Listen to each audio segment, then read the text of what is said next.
నమస్తే welcome back to morning paper analysis. మొత్తం మీద మాత్రం పూర్తి స్థాయిలో తెలుగు రాష్ట్రాల్లో ఉన్నటువంటి వార్తాపత్రికల్లోని ప్రధాన అంశాలు ఒకసారి పరిశీలిస్తే ఆంధ్రప్రదేశ్లో మెడికల్ కాలేజీల వ్యవహారం కానివ్వండి, తెలంగాణలో స్థానిక సంస్థలకు సంబంధించినటువంటి రిజర్వేషన్ల ఇష్యూ కానివ్వండి, దేశవ్యాప్తంగా జీఎస్టీ ఇంప్లిమెంటేషన్, ఓవరాల్గా రెండు తెలుగు రాష్ట్రాలతో పాటుగా దేశవ్యాప్తంగా పలు ప్రాంతాల్లో వస్తున్నటువంటి వరుస క్లౌడ్ బరిస్టులు, భారీ వర్షాలు, ఈ మొత్తం కూడా different type of the environment create చేస్తున్నటువంటి పరిస్థితి. ఇలాంటి అంశాలతో మనతో పాటు డిస్కషన్ చేయడానికి సిద్ధంగా ఉన్నారు ప్రముఖ రాజకీయ విశ్లేషకులు మస్తాన్ రావు గారు. మస్తాన్ రావు గారు నమస్తే అండి.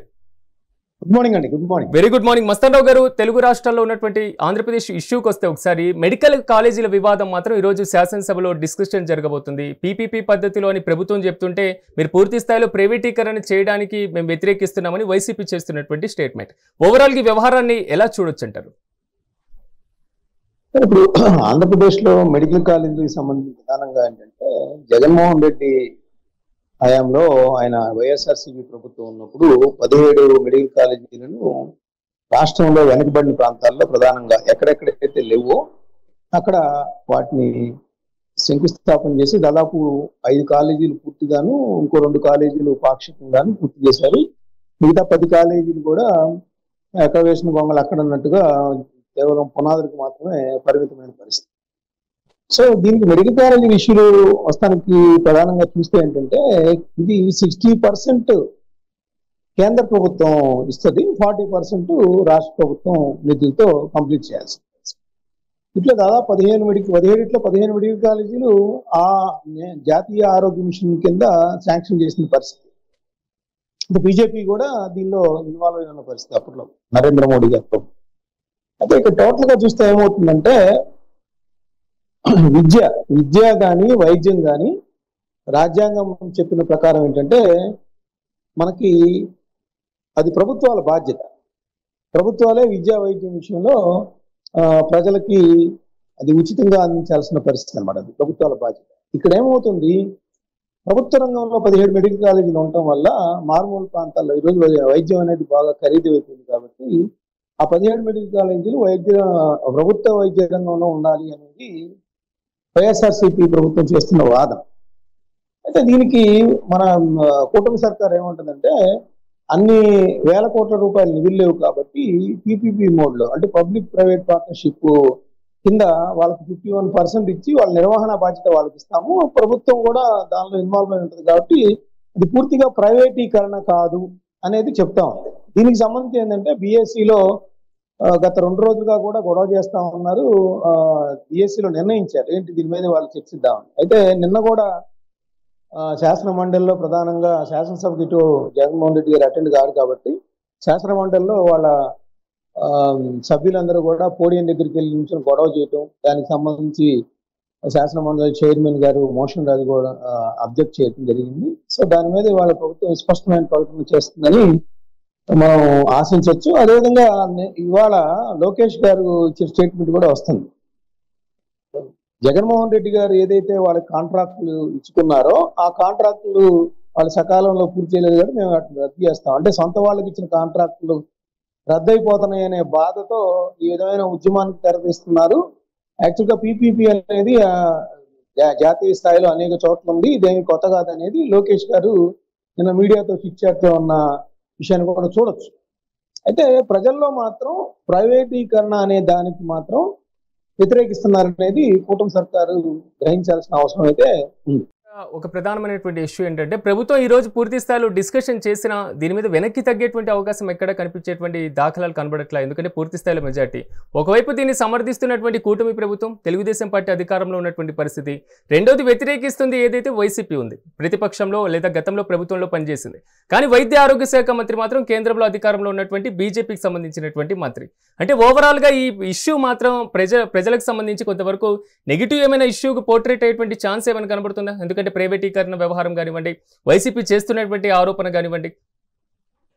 ఇప్పుడు వైసీపీ ఆల్రెడీ దీని మీద జిల్లా స్థాయిలో పోరుబాటు లాగా చేపట్టింది. దానికి సంబంధించి ప్రజల మద్దతు కూడా లభించిన పరిస్థితి. అయితే ఇక్కడ నేను లోకేష్ గారి స్టేట్మెంట్ 2-3 రోజుల క్రితం పదే చంద్రబాబు నాయుడు గారు చెప్తున్న ఇది, అదేవిధంగా సత్యకుమార్ గారు ఎవరైతే వైద్య ఆరోగ్య శాఖ నిర్వహిస్తున్న ఆయన కూడా పీపీపీ అనే దానికి ప్రభుత్వం కట్టుబడి ఉందనే విధంగా ప్రొసీజర్స్ జరుగుతూ ఉన్నాయి. నోటిఫికేషన్ కూడా ఇచ్చిన పరిస్థితి పీపీపీకి ఇన్వైట్ చేస్తూ.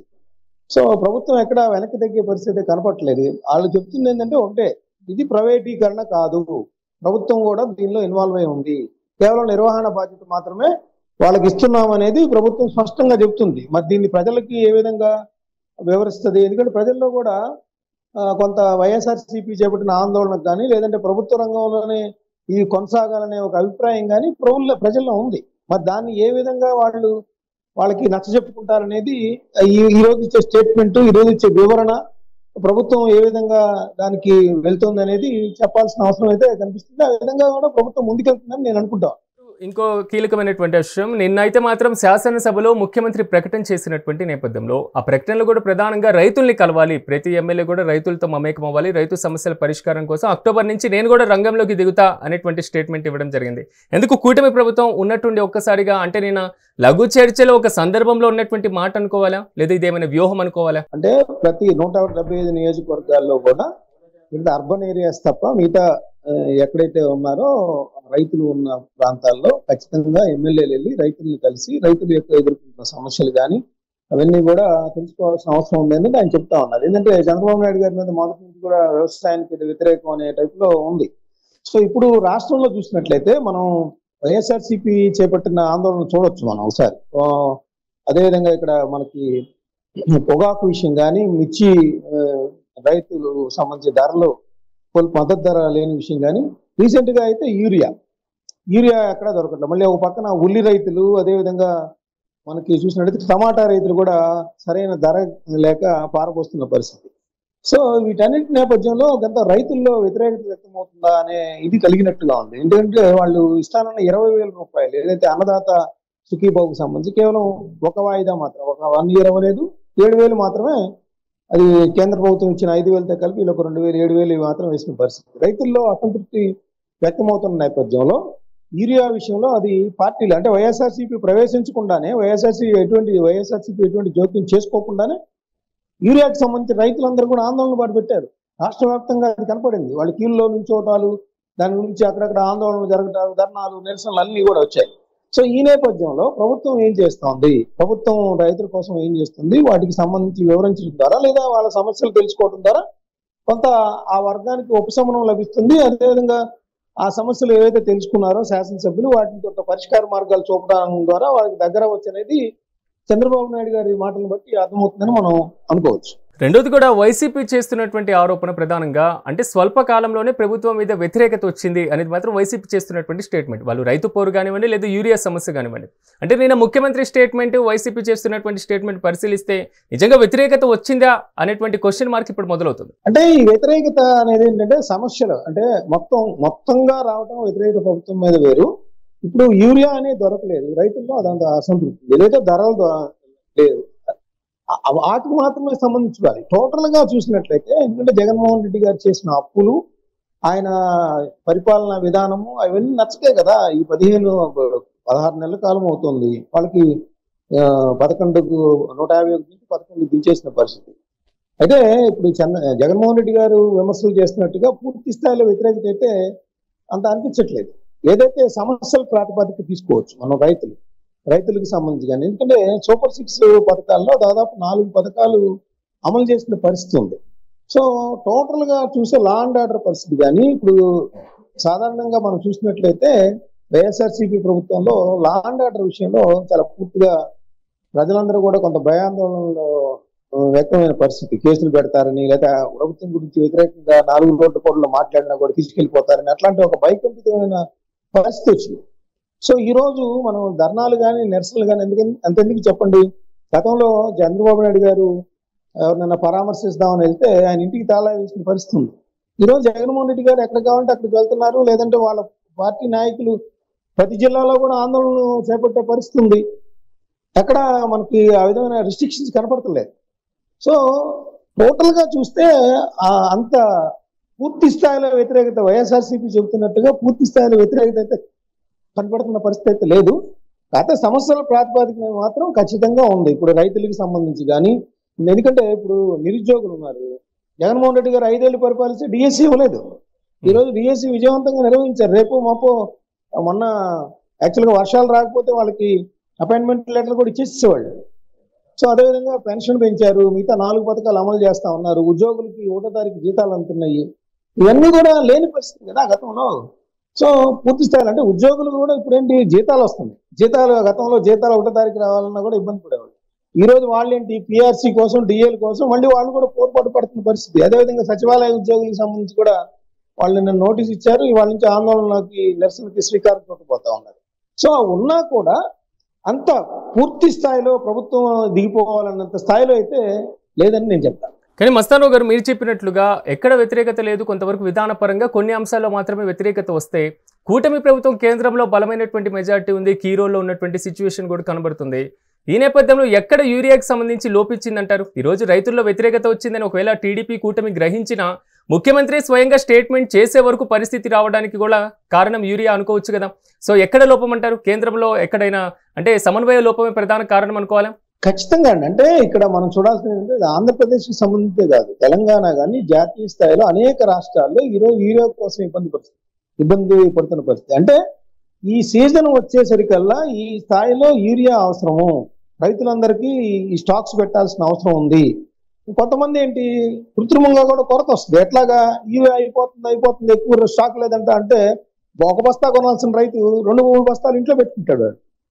సో అలాంటి పరిస్థితి కూడా కొంత కొరత కారణమై ఉండొచ్చు. కానీ టోటల్ గా అయితే ముందు చూపు లేకపోవడం, కేంద్ర ప్రభుత్వానికి ముందు చూపు లేకపోవడం, ఆయా రాష్ట్ర ప్రభుత్వాలు కూడా ఇదే స్థాయిలో ఊహించలేకపోవడం, రైతుల నుంచి ఈ విధమైన పెద్ద ఎత్తున డిమాండ్ వస్తుందనేది ఊహించలేకపోవడం. మంచిదే ఓ రకంగా. ఏంటంటే ఇంత పెద్ద ఎత్తున రైతులు యూరియా కోసం వస్తున్నారంటే వాళ్ళ పంటలు బాగానే పండుతున్నాయి.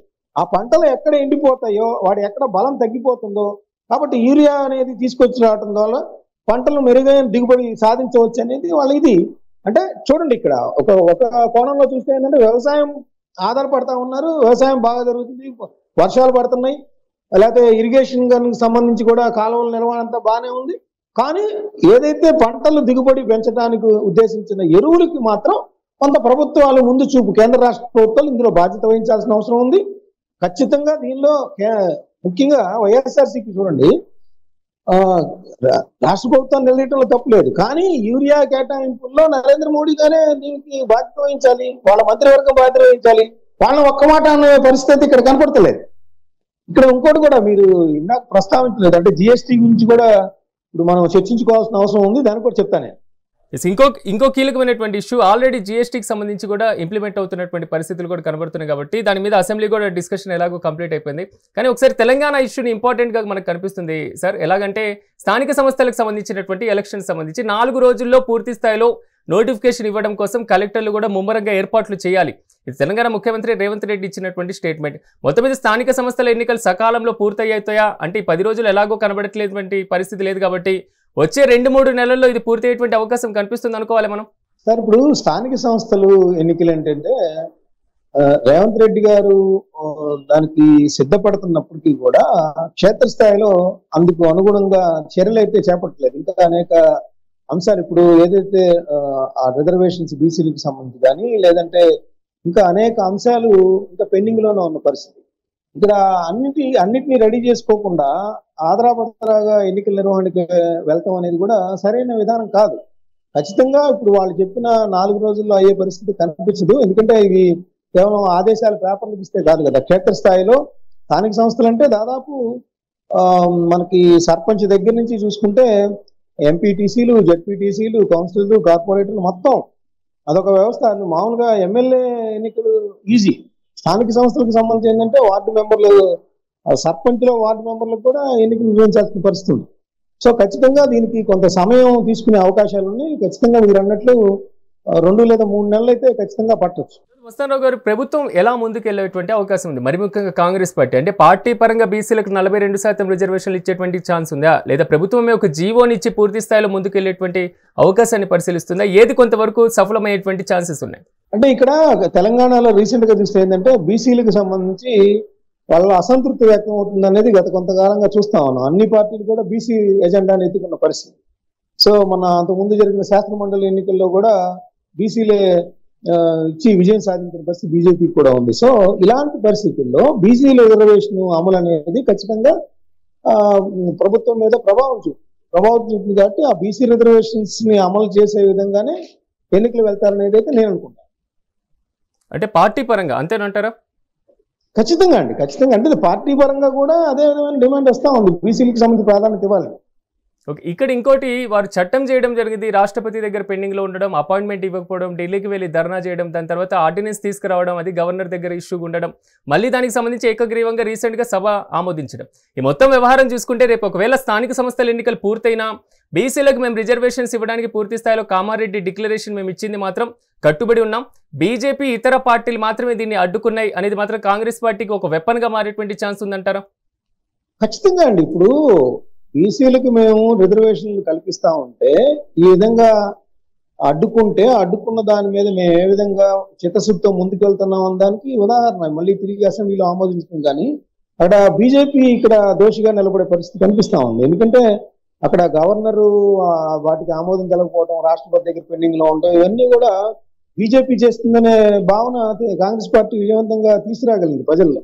సో బీసీలకి బీజేపీ వ్యతిరేకంగా ఉంది. ఇక్కడ నాయకులు ఎలా మాట్లాడుతున్నా వాళ్ళ బీజేపీ నాయకులు పత్రికల స్టేట్మెంట్లు ఇస్తున్నప్పటికీ కూడా బీసీలకి మేము మద్దతుగా ఉంటున్నాం అని చెప్తున్నప్పటికీ కూడా వాస్తవంలో ఏ విధంగా చేస్తున్నారు ఆమోదం పొందకుండా అనేది రేవంత్ రెడ్డి గారు పదే పదే ప్రస్తావించడం ద్వారా బీజేపీని ఆ విధంగా బలహీనపరుస్తున్నారు. ఎందుకంటే ఈ రోజు తెలంగాణ రాష్ట్రంలో బీఆర్ఎస్ కంటే కూడా బీజేపీనే బలంగా ఉంది. కాబట్టి బీజేపీని ఎదుర్కోవడం ద్వారా, దాన్ని ఇరుకుని పెట్టడం ద్వారా వీళ్ళు మరింత మంచి ఫలితాలు తీసుకురావచ్చని రేవంత్ రెడ్డి గారు భావిస్తుండడం దీనికి కారణం. ఎస్ మస్తానరావు గారు, ఇందాక మీరు చెప్పినట్లుగా జీఎస్టీ వ్యవహారం ప్రస్తుతం ఏదైతే అర్ధరాత్రి నుంచి ఇంప్లిమెంట్ అయిందో, ఈ జీఎస్టీలో స్లాబులు తగ్గించడం వల్ల సామాన్యులకు ఎంతవరకు అందుబాటులో ఉంటుంది? రెండుది కూడా ఏదైతే కూటమి ప్రభుత్వంలో భాగంగా ఉంది కాబట్టి ఆంధ్రప్రదేశ్లో శాసనసభలో కూడా పూర్తి స్థాయిలో దీన్ని ధన్యవాదాలు తెలుపుతూ ఒక తీర్మానాన్ని ప్రవేశపెట్టారు. కానీ తెలంగాణలో మాత్రం డిఫరెంట్ కనిపిస్తున్నటువంటి పరిస్థితి. జీఎస్టీ వల్ల రాష్ట్రాల యొక్క ఆదాయం తగ్గుతుంది అనేది మాత్రం కాంగ్రెస్ ప్రభుత్వం చేస్తున్నటువంటి విమర్శ. ఓవరాల్గా జీఎస్టీ సక్సెస్ అనుకోవాలా? ఈ డిఫరెంట్ కామెంట్స్ని ఎలా పరిశీలించాలి? అంటే మొదటగా ఏంటంటే ప్రస్తుతం ఈ జిఎస్టీ అమలు ఏదైతే జరుగుతూ ఉందో నరేంద్ర మోడీ గారు తీసుకొచ్చిన 18% లేకపోతే ఇంకా ఎక్కువ కేటగిరీస్ కి సంబంధించి ఇప్పటి వరకు ప్రజలు పన్నులు చెల్లిస్తూ వస్తా ఉన్నారు.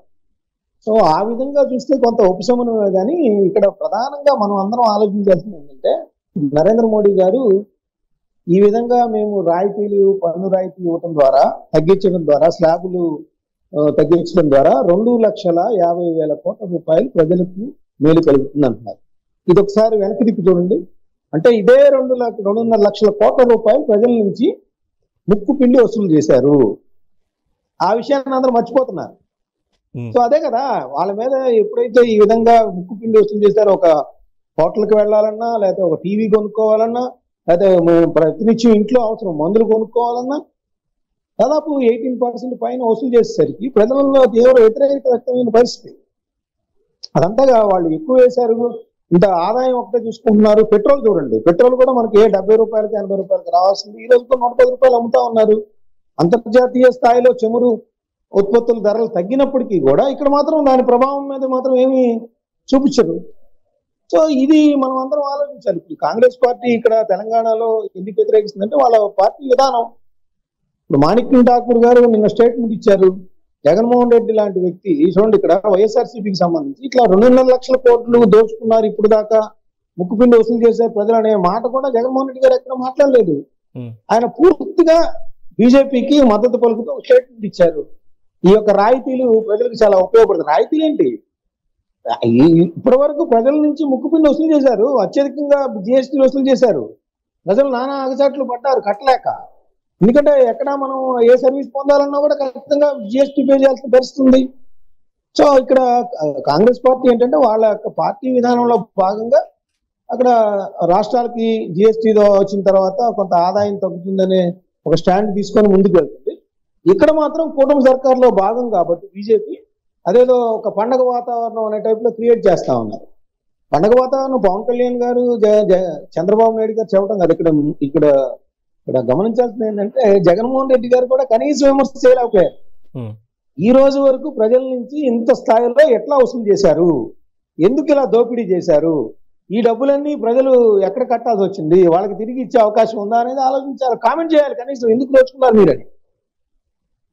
అయితే టోటల్ గా మనం సినారియో గమనిస్తే ఏంటంటే ఇప్పటి వరకు వసూలు చేసిన వాటిలో స్లాబులు తగ్గించడం ద్వారా కొంత ప్రజలకి మేలు కలిగే అవకాశం ఉంది. అయితే నిన్న వచ్చిన ఆర్డర్స్ నేపథ్యంలో పాత స్టాక్లు ఉన్నాయి కాబట్టి ఎక్కడ కూడా మందుల విషయంలో కానీ కొన్ని అంశాలు, ఇప్పుడు మనకి కార్లు తీసుకుంటే దాదాపు 60,000 నుంచి 1,90,000 వరకు తగ్గుతాయి అంటున్నారు. అదేవిధంగా మందులు కూడా తగ్గుతాయి రేట్లు, అదేవిధంగా ఎలక్ట్రానిక్, ఆటోమొబైల్స్, వీటన్నిటి మీద ప్రభావం ఉంది. సో ఖచ్చితంగా రానున్న కాలంలో ప్రజలు కొంత ఉపశమనం అయితే ఫీల్ అవుతారు. కానీ బీజేపీ మాత్రం ఆన్సర్ చెప్పాల్సిన అవసరం ఉంది. 2.5 లక్షల కోట్లు ఈ రోజు మీరందరూ ఉపయోగపడతాయి అనుకుంటే గత సంవత్సరాల్లో మీరు అలా దోచుకున్న పరిస్థితి వాస్తవమేనా అనే విషయాన్ని కూడా అంగీకరించాలి. ఎస్ చూద్దాం మస్తానరావు గారు, ఎందుకంటే తెలుగు రాష్ట్రాల్లో ఉన్నటువంటి వార్తాపత్రికలకు సంబంధించి మీరు కూడా మాతో పాటు విశ్లేషణలో పార్టిసిపేట్ చేసినటువంటి మస్తానరావు గారికి ప్రత్యేకంగా కృతజ్ఞతలు. అయితే మాత్రం ఒకవైపు మెడికల్ కాలేజీల వివాదం, మరోవైపు పూర్తి స్థాయిలో తెలంగాణలో స్థానిక సంస్థల ఎలక్షన్స్కి సంబంధించినటువంటి ఇష్యూ. ఓవరాల్గా ఈ వ్యవహారాలు చూసుకుంటే వార్తాపత్రికల్లో ఉన్నటువంటి అంశాలు ఒకవైపు అధికార ప్రతిపక్షాల మధ్య మాటల రగరేకి మాత్రం వేదికగా మారుతున్నటువంటి పరిస్థితి. ఇది వాళ్ళ మెగా అనాలిసిస్. రేపటి అనాలిసిస్లో మళ్ళీ కలుద్దాం. చూస్తూనే ఉండండి మెగా 9 టీవీ.